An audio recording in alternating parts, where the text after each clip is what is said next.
Xin chào cô gái xinh đẹp. Ngày hôm nay thì Trang sẽ trở lại với một chủ đề, đấy chính là những sản phẩm mình mới mua nhất trong tháng 3 này.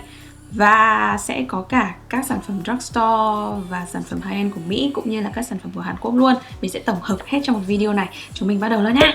Đầu tiên về drugstore ở Mỹ thì mình cầm trong tay đây phấn highlight của Maybelline. Và sản phẩm này tuy không phải là mới nhưng mình chưa có cơ hội thử, nên mình cũng muốn thử xem sao. Và cái này là gồm có phấn má và cả phần highlight ở trên luôn, có thể kết hợp 2 trong 1. Và có cả chổi ở dưới nữa. Trên tay mình tiếp theo đây là Lumi Cushion của L'Oreal. Và phải nói một điều là cái cơn sốt cushion đang bắt đầu đổ bộ vào Mỹ rất là oách liệt. Mình thì sử dụng tông N2 Classic Ivory nếu mà nhớ không nhầm. Tổng cộng thì ở Mỹ phát hành ra 12 tông tất cả, chia ra đều là Cool, Neutral và Warm. Mình có biết là L'Oreal cũng đồng thời tung ra cái dòng Lumi Cushion này ở châu Á. Nhưng mà mình không rõ là cái chất lượng phấn bên trong nó có giống nhau hoàn toàn hay không, hay là nó có khác giữa các thị trường. Vì chưa sử dụng sản phẩm này nên mình cũng chưa nói gì được. Tuy nhiên với mức giá 16 đô la Mỹ, 17 đô la Mỹ đang bán ở các drugstore, các siêu thị ở Mỹ thì mình thấy cái mức giá đấy khá là đắt. Và thậm chí là cái lõi này cũng không thể thay được luôn. Đây là bảng phấn highlight rất là to của Wet n Wild. Và ấn tượng khi mà lần đầu nhìn thấy, mình thấy nó quá là to. Tức là bình thường các cái khay highlight ở các hãng khác nó rất là bé thôi. Nhưng mà Wet n Wild đã có những sản phẩm rất là chất lượng rồi, thế nên mình cũng rất trông mong vào sản phẩm lần này. Và thực ra thì hôm nay mình có thử cái highlight trắng này ở hai bên gò má. Không biết mọi người có thể nhìn thấy không? Hy vọng sau vài lần sử dụng nữa mình sẽ có thể review chi tiết hơn sau đấy. Nếu mà chất lượng phấn thực sự tốt thì mình sẵn sàng khuyên các bạn mua thử. Bởi vì cái giá của sản phẩm này không hề cao, mà nó lại còn rất là to nữa. Và giờ thì là sản phẩm high-end. Trong tay mình tiếp theo đây là cái loại foundation mới của Charlotte Tilbury. Loại này có tên đầy đủ là Magic Foundation. Và màu mà mình mua là màu 3.5 cho da sáng trung bình. Không sáng quá mà cũng không phải là da ngăm. Mình rất thích những cái loại foundation nào mà nó là dạng pump, dạng ấn như thế này. Thứ nhất là nó không gây bẩn, nó không gây dính da nắp.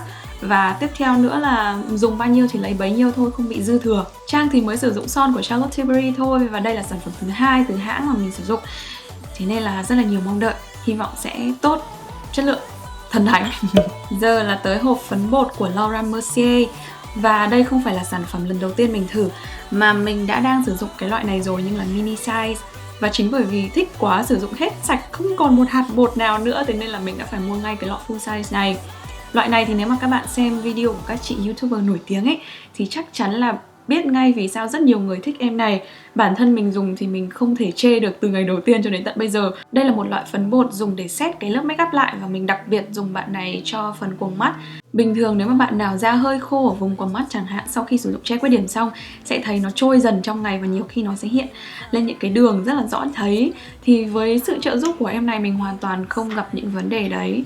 Để lớp makeup cả ngày 10 tiếng là chuyện bình thường, không có bị phai, không bị trôi đi nhiều. Tùy loại foundation tất nhiên, nhưng mà em này sẽ giúp cải thiện rất là tốt. Ban đầu thực sự mình cũng rất đắn đo về cái mức giá của bạn này, thế nên là mới quyết định mua mini size sử dụng trước. Nhưng mà một cái lọ bé này cũng có thể sử dụng 3 tháng rồi nếu mình nhớ không nhầm. Thì mình hy vọng cái lọ to này có thể nửa năm, với tần suất make up hàng ngày, make up nhiều ấy. Và nếu chẳng hạn như bạn gặp vấn đề tức là kem nền nó quá bóng mà bạn không muốn cái độ bóng nó nhiều như thế, thì chỉ cần chấm một vài cái lớp bột này lên thôi sẽ thấy ngay, tức là nó lì hẳn luôn trên mặt, rất là thích cực ý. Ngoài makeup ra thì tháng này mình cũng đầu tư một số sản phẩm skincare. Và sản phẩm chăm sóc da đầu tiên đấy chính là Amore Pacific Treatment Enzyme Peel. Đây là tẩy da chết enzyme. Trang thì đã nghe đến Amore Pacific một thời gian rất là lâu rồi. Và bản thân hãng này là hãng Hàn, nhưng mà đã phân phối ở Mỹ cũng được bao nhiêu năm rồi ấy, mình cũng không nhớ chính xác, rất là lâu rồi. Sau khi lên Sephora và thấy rất nhiều review tích cực về em này thì mình đã quyết định thử ngay.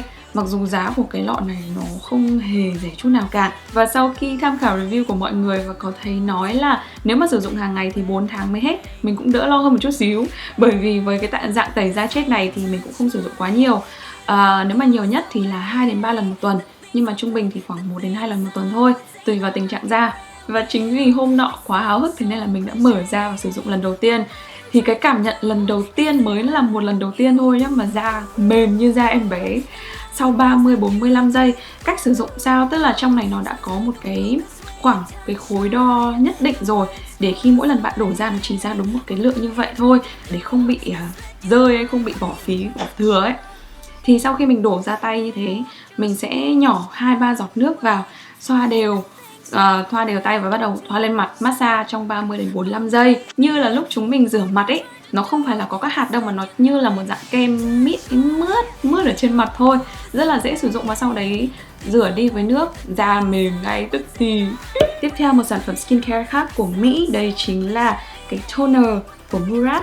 Ở bên này theo như mình thấy thì Murad cũng rất nổi tiếng về các sản phẩm chăm sóc da, trị mụn hay là chống lão hóa, chống nếp nhăn vân vân và vân vân. Trước khi mua cái sản phẩm mới này thì tháng trước mình cũng đã mua một bộ trị mụn của Murad rồi, gồm có toner dưỡng rửa mặt, kem trị mụn và kem dưỡng là bộ màu xanh này. Thì giờ cái chai toner này nó đã sắp hết, thế nên là mình cũng muốn chuyển qua loại mới. Các sản phẩm của Murad cũng không hề rẻ một chút nào cả, vậy nên là mình cũng đã dành khá nhiều thời gian để ngồi đọc review và xem là cái sản phẩm này nó có hợp với mình không. Cho đến hiện tại thì mình vẫn khá ưng ý với các sản phẩm của Murad, không có vấn đề gì xảy ra cả, nhưng cũng chưa có một cái gọi là cải thiện quá rõ ràng trên da của mình. Vậy nên là mình chưa biết được là nó có kiểu hợp với lâu về dài hay không. Còn sau một thỏi son. Thỏi son này là của Marc Jacobs, màu 228 Infamous. Mọi người cũng biết là mình ít sử dụng son đỏ, thế nên là mùa đông này, cái mùa này hiện tại thì mình đang tìm rất là nhiều những cái tông kiểu hồng, tím, đất, nâu. Đấy cũng là trend của năm nay và mình chưa có những cái tông đấy nhiều, thế nên là... Và một điều quan trọng nữa là sau khi xem chị Ly và chị Trinh cũng dùng cái màu son này thì mình đã quyết định phải mua ngay, bởi vì nó rất là dễ hợp da. Và chất son của Marc Jacobs Lip Cream thì mình cũng đã rất thích rồi, không phải suy nghĩ nhiều. Mình sẽ nhét em này vào clip high-end phần 2 nha. Xong các sản phẩm haul từ Mỹ, giờ thì mình sẽ chuyển qua các sản phẩm mình mới mua từ Hàn Quốc. Đầu tiên đấy chính là bộ sản phẩm từ hãng mỹ phẩm Bear Blanc. Mình cũng không biết đọc đúng không nữa. Bear Blanc. Và mình biết đến cái hãng mỹ phẩm này từ một chương trình làm đẹp rất nổi tiếng ở Hàn. Không biết mọi người có xem không? Đấy chính là Get It Beauty. Thường thì mình sẽ xem ở trên YouTube, và chương trình đấy tập hợp rất là nhiều những cái tips về làm đẹp rất là hay. Đôi khi họ phỏng vấn cả ngôi sao nổi tiếng ở Hàn nữa, và đôi khi là những chia sẻ của những người bình thường thôi. Và trong một chương trình thì họ có đề cập đến cái dòng sản phẩm này của Bear Blanc, thế nên là mình cũng muốn thử xem sao. Mình thì chưa sử dụng 3 lọ bên này, mới thử cái lọ xịt khoáng này thôi, nhưng mà cũng thấy rất là thích. Đấy là sau khi xịt xong da cảm thấy căng và nó mịn hơn, mùi nó cũng rất là thơm, nhẹ nhẹ. Thế nên một ngày mình thường xịt 3-4 lần luôn cho sướng.